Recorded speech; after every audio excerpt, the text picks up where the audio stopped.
Hello, this is Natasha from Earth Mother, Star Child, and I'm going to do this podcast today about the importance of vibing your tribe, attracting the right people into your life as we move into the fifth dimension, into the new paradigm, and into 2019. So I did a podcast a few days ago about the forecast that we're about to go through in December 2018. And we're all going to be going into a space of the dream time, which is very natural over the winter. But this dream time is about us finding the seeds of what we want to create in our, in the world, in the new paradigm that we are entering into, and to come from a place of authenticity and the heart space. So one of the things that I've noticed about 2018 is it has been a lot of dissolving relationships that are no longer in alignment with the new parts of myself. And I've noticed that other people have been doing that too.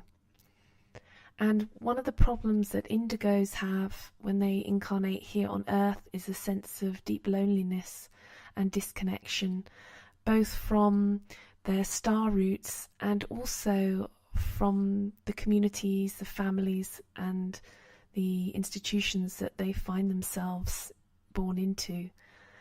So this can cause a lot of codependency, and the loneliness can also create problems with really disconnecting from any abusive situations that you might find yourself in.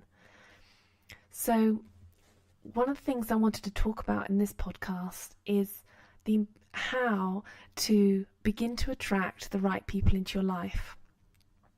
If 2017, 2018, even 2016 has been about clearing the way, cutting away, dissolving the entanglements of the third dimension, and dissolving all karmic issues, and learning a mastery of your own emotions and moving into your heart space, then you need to attract people who will respond and reconnect with you in that more authentic space.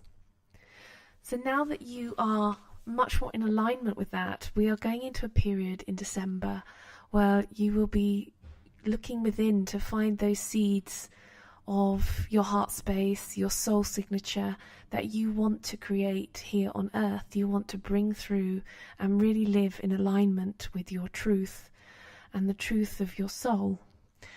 So you need people to help with this, otherwise you'll begin to feel terribly lonely, and it will go back to the old patterns and the old relationships and the old systems that actually you have now left and that no longer serve you.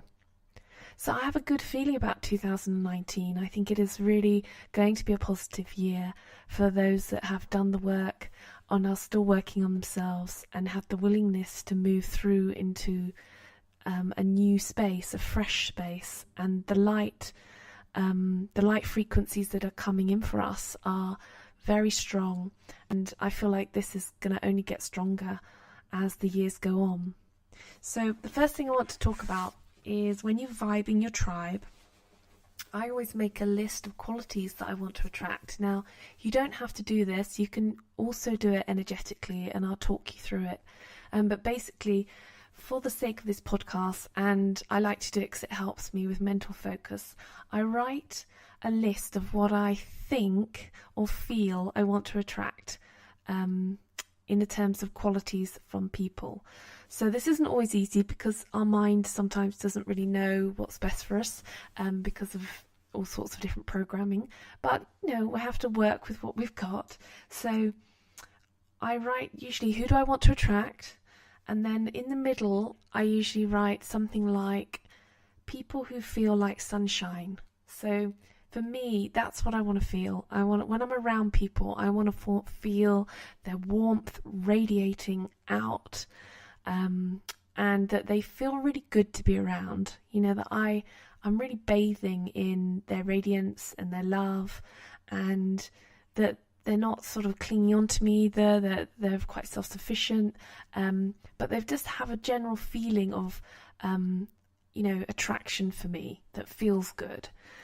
And this, obviously people go up and down. We understand that, but essentially, I would like people to have this feeling, so it makes it feel really good for me to be around.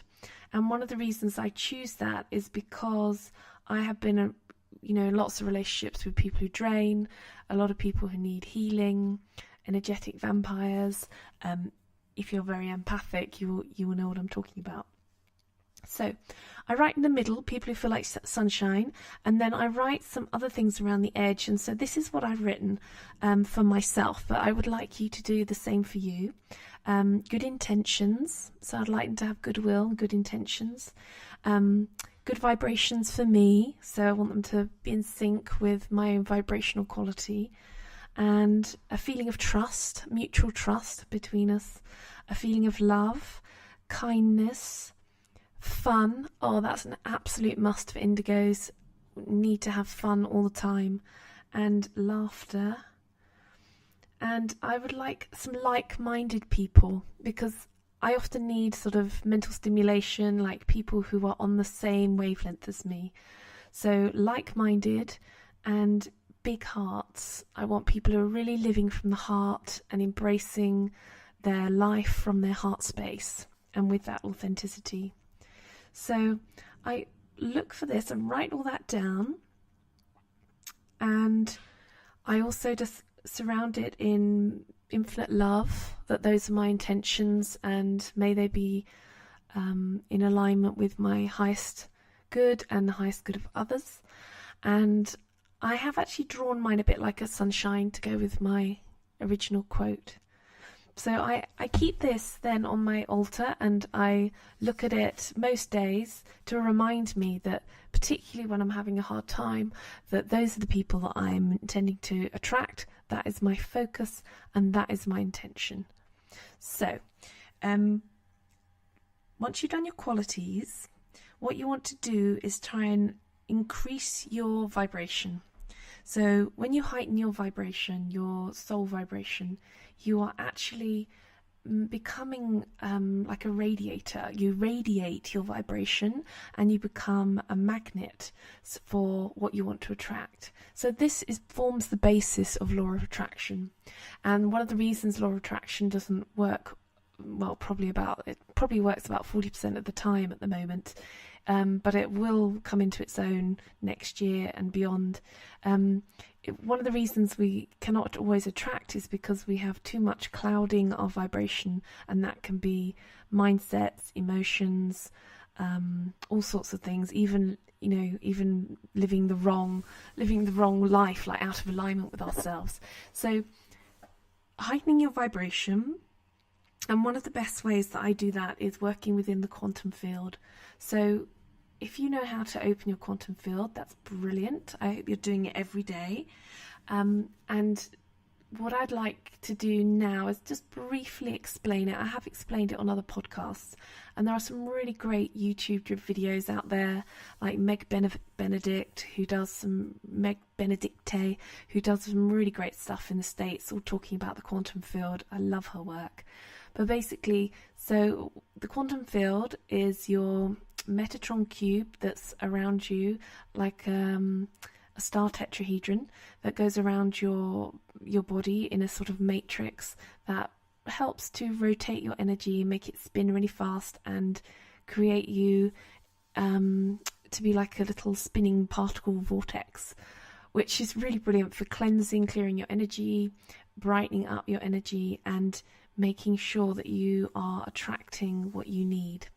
So one of the ways to do this, and this is the quickest way, is put your feet on the floor or stand up, click yourself into the earth grid, the new earth grid, and then begin to imagine around you that your pillars are setting into the ground. If you are if you imagine a Metatron cube around you, and then they are spinning in an anti-clockwise direction. And that spinning goes around the feet, and it goes all the way around you, and it goes up to your higher self and your star dimensions, and it creates this very spinning pattern around you, and within that space where you have complete stillness, obviously, you can then create and attract what you need. So doing that every day and setting your intention of the people that you want to attract. I would also make sure that you are disconnecting from the old ones and leaving space to attract these new relationships into your life, leaving space to attract who you really want, because there's no point in filling up your life with people who are just not on your train. You know, they're not going in the same direction. They're filling up your time, your emotional energy, your space. So it's much better to create a space where you are perhaps feeling lonely or bored or fed up, but within that space you are having the intention that these people are coming towards you and they're going to be attracted towards you and attracted towards your light. So if you're in those spaces where you feel lonely, know that they will not last forever. And within that, really create a relationship with yourself. Spend time in silence. Spend time doing art or going for a walk or reading a book. Doing things that nourish you, nourish your soul. Really begin to listen to yourself. Because one of the things that I found is that if I listened to myself and it said, go here, do this, I would often meet people and they'd be the right people. Like when I was in New York, I went to New York on my own. I just decided I was going to go. And there were a lot of things I did out there that I had not planned. And I met people all the time who became friends. And I sometimes wonder how amazing that was, that I was just really listening to myself and trying to create space. You know, I was on my own. And, you know, I think it's really important to do things with other people, but also to have the space and the courage to be independent so that you can bring into your life and attract, you know, a gathering of people, you know, your star family. On that note, I would very much encourage gathering towards places that interest you. So if you are an activist or an artist or a, you know, even a scientist, anyone that's interested, just follow your nose, follow your space to where you will find those people. You know, and that can be in the most amazing places, the most interesting places. In America, I was attracted to go to some money mindset workshops by Denise Duffield Thomas, and this is where I met the most incredible female entrepreneurs out there. But I was also attracted to go to do a, what's it called, a ladies at brunch. And it was in this really obscure place in Manhattan. And I found out that I was at a natural hair event, which I would never, ever have found myself at, ever. I think they thought it was a bit strange I was there.